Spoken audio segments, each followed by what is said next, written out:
Good morning, students. Welcome you all in English class. I hope you all are fine and studying well at home. So let's begin the new poem number 4, Chivi from your English textbook Honeycomb. The poet of this poem is Michael Rosen. Children, do you know what is the meaning of chivi? Chivi means nagging, or you can say to tell someone repeatedly to do something. As your mom usually asks you to do this, that, so many things, and you usually avoid it. Avoid listening your mom, and your mom keeps saying about this. She keeps instructing you, she keeps correcting you.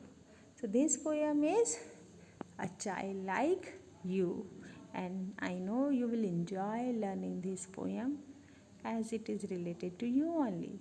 So let's begin the poem, but before that let's know about the poet. The poet is Michael Rosen, who was born in 1946 in North London. One of the best known figures in the children's word book. He is renowned, famous for his work as a poet, performer, broadcaster, and scriptwriter. He started writing poetry when he was only 12 years old. Very creative. Here, some of his famous books' names are written, so you all can read about it. Okay?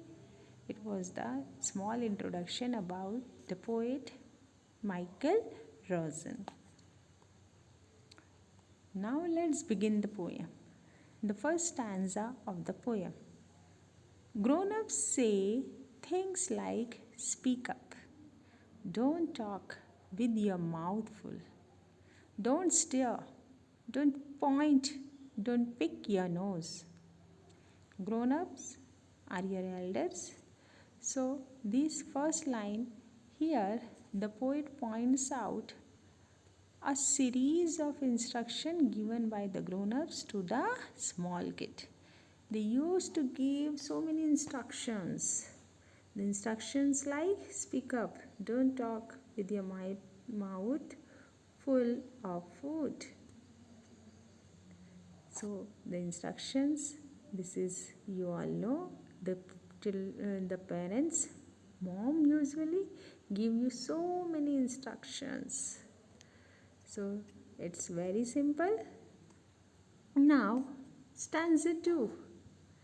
The instructions continued here. Sit up. Say please. Less noise. Shut the door behind you. Don't drag your feet. Haven't you got a hanky? Take your hands out of your pockets. The mom always want to correct the child. She says, use polite words. Say please. Don't make much noise. Shut the door behind you.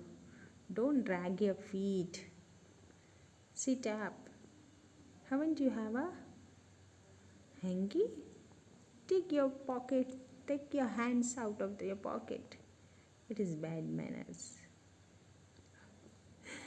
It shows that the child is very naughty and the mom keeps instructing the child. So, in this stanza, the second stanza of the poem continues with yet another set of instruction.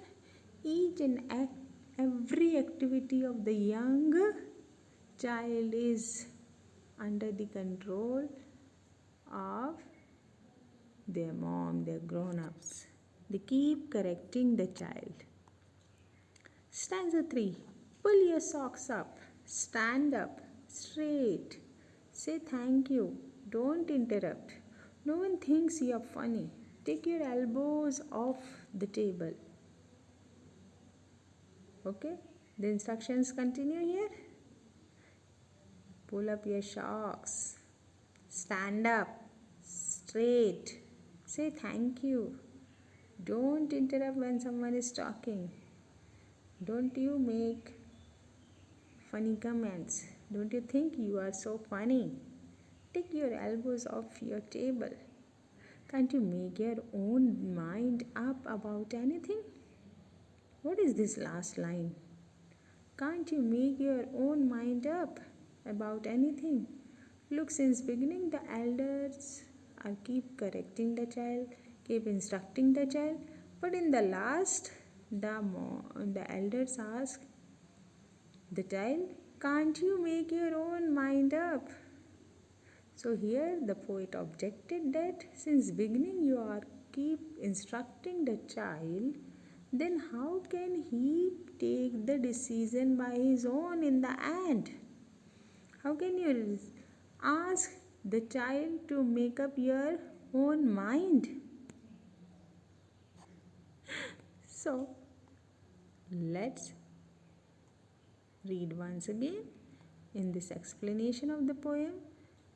They want a child to exhibit pleasing gesture like saying please, thank you, and practice sophisticated behavior. Okay, the parents, elders, they keep asking the child to show the pleasant behavior, use polite words, and behave sophisticatedly. The poem indicates a time when the young child has grown up but incapable of taking his own decision, isn't it? Because when he was small, he was not free to take his own decision. So when he grew, how can he take his own decision? Then the same adult expects from the child to take an independent decision. When the child was small, the parent keep correcting, not allowing him to take his decision, and when he grew up, the same parent expect the child to take his decision by his own. So the poet objected that let the child grow freely. Don't you give him so many suggestions. Let him grow freely and without burden. Don't correct him. So I hope you all understood the poem. Here I am again explaining the summary of the poem. The poem Chivi has been composed by the poet Michael Rosen. The poem deals with the feeling of the poet like other small kids who feel irritated by their elders who always instruct them to do this, do that, and not to do this. The grown-ups always say things like speak up, don't stare, don't point, don't pick your nose, sit up, say please, less noise, etc. The poet leaves a questions to the elders. Why can't they keep their suggestion to themselves? Why do they keep always correcting the child, instructing the child? Let him grow freely, because when he grew up, you only expect him to take his decision by his own. And how he can take the decision in that condition? So, I hope you all understand the poem, but listen your elders, behave well, because whatever they want and expect to you is just for your betterment. Okay? So, thank you all of you.